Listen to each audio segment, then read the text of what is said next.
Bismillahirrahmanirrahim. Assalamualaikum warahmatullahi wabarakatuh.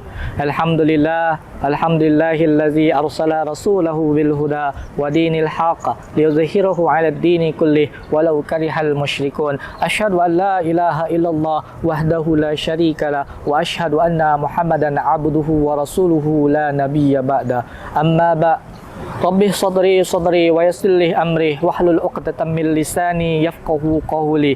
Faqala Allah Ta'ala fil Qur'anil Karim, a'udzu billahi minasyaitonir rajim. Bismillahirrahmanirrahim. Ya ayyuhalladzina amanu ista'inu bis sabri was salah innallaha ma'as sabirin. Shadaqallahul azim. Puji syukur kita panjatkan atas kehadirat Allah Subhanahu wa Ta'ala yang mana sampai pada saat ini, sampai pada hari ini, sampai pada detik ini kita senantiasa diberikan nikmat kesehatan, nikmat kesempatan, nikmat iman dan Islam sehingga kita dapat berjumpa dan bertemu lagi dengan bulan suci Ramadan, bulan yang begitu mulia, bulan yang banyak keberkahan di dalamnya untuk kita melaksanakan berbagai aktivitas ibadah, berbagai aktivitas kegiatan yang positif, yang baik, yang diridai oleh Allah Subhanahu wa Ta'ala sebagai monumen, sebagai momen untuk mendekatkan diri kita kepada Allah Subhanahu wa Ta'ala. Oleh sebab itu, ikhwani, marilah kita senantiasa mensyukuri nikmat yang telah Allah berikan dengan kita banyak-banyak bersyukur. Terkadang nikmat yang sederhana, nikmat sehat itu sangatlah luar biasa kita rasakan pada saat kita sakit. Kalau kita sakit, maka kita akan sangat-sangat membutuhkan nikmat kesehatan tersebut. Oleh sebab itu, marilah kita banyak-banyak bersyukur kepada Allah Subhanahu wa Ta'ala agar Allah Subhanahu wa Ta'ala senantiasa menambahkan nikmat-nikmat tersebut. Amin ya rabbal alamin. Salawat beriringkan salam tak pernah lupa kita junjungkan kepada Nabi besar kita, Nabi agung kita, Nabi surih tauladan kita, Sayyidina wa Maulana Muhammadin sallallahu alaihi wasallam yang telah membawa kita pada zaman jahiliyah menuju zaman Islamiyah, alladzi qad hamalana minaz zulumati ila nur. Mari kita senantiasa memperbanyak salawat kepada Nabi besar kita Muhammad sallallahu alaihi wasallam agar kita senantiasa mendapatkan syafaat pertolongan beliau di akhirat kelak. Amin ya rabbal alamin. Ikhwani al-barar rahimakumullah. Berbicara tentang puasa dan sabar, antara puasa dan sabar tentu memiliki hubungan yang sangat dekat, di mana kita berpuasa di sini adalah kita dididik, dibimbing untuk senantiasa bersabar, untuk senantiasa menahan amarah kita, untuk senantiasa tidak marah, untuk senantiasa sabar dalam menghadapi ujian dan cobaan. Puasa merupakan bagian daripada kesabaran itu. Kalaulah kita melaksanakan puasa tersebut dengan ikhlas, dengan ridhonya Allah Subhanahu wa Ta'ala, insya Allah sabar itu akan sabar tersebut akan menjadi daripada bagian daripada diri kita.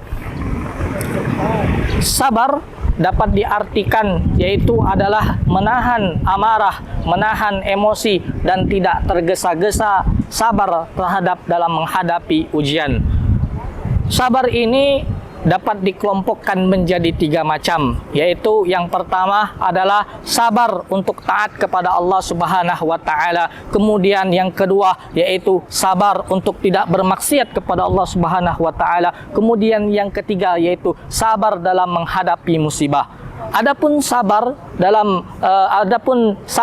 dalam menaati Allah, puasa merupakan bagian daripada kita menaati Allah Subhanahu wa Ta'ala. Oleh sebab itu, kita di bulan puasa tadi harus benar-benar dibimbing dan dididik untuk menjadi pribadi muslim yang sabar pada bulan puasa ini. Sebagaimana Allah firmankan di dalam surat Al-Baqarah ayat 183, ya ayyuhalladzina amanu kutiba alaikumusiyam kama kutiba alal ladzina min qablikum la'allakum tattaqun. Artinya apa? Artinya ini merupakan seruan kepada orang-orang muslim, orang-orang khususnya adalah orang-orang yang beriman, agar kita melaksanakan ibadah puasa sebagaimana Allah perintahkan, terhadap kaum-kaum terlebih dahulu. Agar apa fungsinya? Agar kita termasuk orang-orang yang bertakwa. Orang-orang yang bertakwa tersebut adalah orang-orang yang senantiasa menahan dirinya dari amarah, orang yang senantiasa sabar dalam menghadapi ujian cobaan yang Allah berikan oleh Allah Subhanahu wa taala.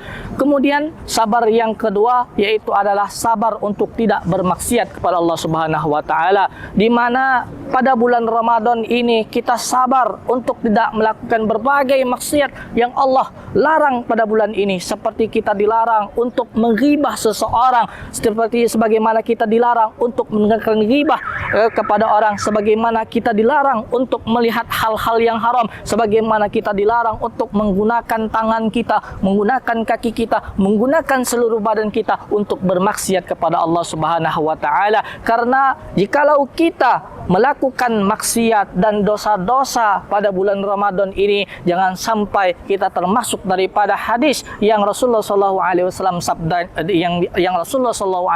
sabdakan. Sebagaimana Rasulullah SAW mengatakan, "Kam min shaimin laisa lahu min siyamihi ilal ju'i wal atas." Berapa banyak orang yang berpuasa tidak mendapatkan apa-apa kecuali lapar dan haus saja. Karena kenapa? Karena dia tidak sabar dalam bermaksiat kepada Allah, karena dia tidak sabar menahan untuk tidak bermaksiat kepada Allah, melihat sesuatu yang haram, mendengar sesuatu yang tidak diperbolehkan, berbicara kotor, berbicara riba, berbicara dusta dan lain sebagainya. Mereka tidak jaga, maka dia termasuk daripada orang yang berpuasa tidak mendapatkan apa-apa saja. Kemudian tingkatan atau puasa yang sabar yang ketiga yaitu adalah sabar ketika kita menghadapi musibah yang Allah turunkan. Musibah merupakan bagian daripada takdirnya Allah Subhanahu wa taala yang sudah Allah tetapkan, yang sudah Allah gariskan kepada setiap manusia, di mana jikalau kita bersabar maka kita termasuk daripada orang-orang yang beruntung. Sebagaimana Sayyidina Ali bin Abi Thalib mengatakan, as-sabru minal iman bimanzilatir ra'si minal badani. Sabar itu adalah bagian dari keimanan, yang dimana diibaratkan seperti kepala yang memiliki semua jasad. Jadi jika bayangkan kalau kepala kita, badan kita maksud saya, tanpa adanya kepala maka sudah tidak pasti orang tersebut hidup. Begitu juga dengan kita, jikalau kesabaran tidak ada dalam diri kita, maka keimanan itu pun tidak akan hidup di dalam diri kita.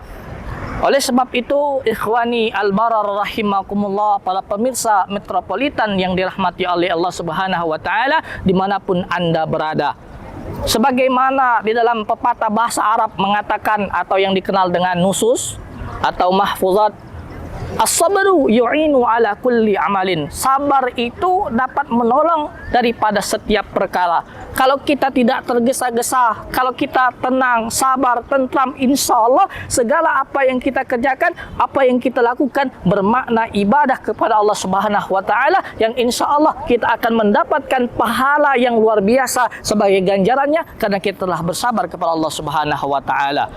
Kalau kita tidak bersabar, maka Allah akan cap kita sebagai orang yang rugi. Mengapa? Karena sudah Allah tegaskan dalam Quran surat Al-Asr mengatakan, wal asr, demi masa, innal insana lafi khusrin, sesungguhnya manusia itu dalam keadaan rugi. Ilal ladzina amanu wa amilus salihati wa tawassau bil haqqi wa tawassau bis sabr. Kecuali orang yang senantiasa mengingatkan dan saling mengingatkan dalam kebaikan dan saling mengingatkan dalam kesabaran. Artinya kesabaran ini sangat penting apabila kita terapkan di bulan Ramadan ini, apabila kita laksanakan pada bulan Ramadan ini, agar kita mendapatkan pahala-pahala yang berlipat ganda Allah Subhanahu wa taala. Hanya saja hanya Allah yang mengetahui pahalanya kita semua. Tetapi kita sudah berikhtiar untuk mendapatkan pahala yang berlipat ganda dengan cara yaitu bersabar dan melaksanakan perintah-perintahnya Allah Subhanahu wa taala dan menjauhi segala larangan-larangan yang Allah larang. Kemudian Allah Subhanahu wa taala berfirman di dalam Quran surat Az-Zumar ayat 10, Allah Subhanahu wa taala mengatakan, "Innama yuwaffas sabiruna ajrahum bighairi hisabin." Sesungguhnya pahala sabar itu tanpa batas, sebagaimana kesabaran itu tidak ada batasnya.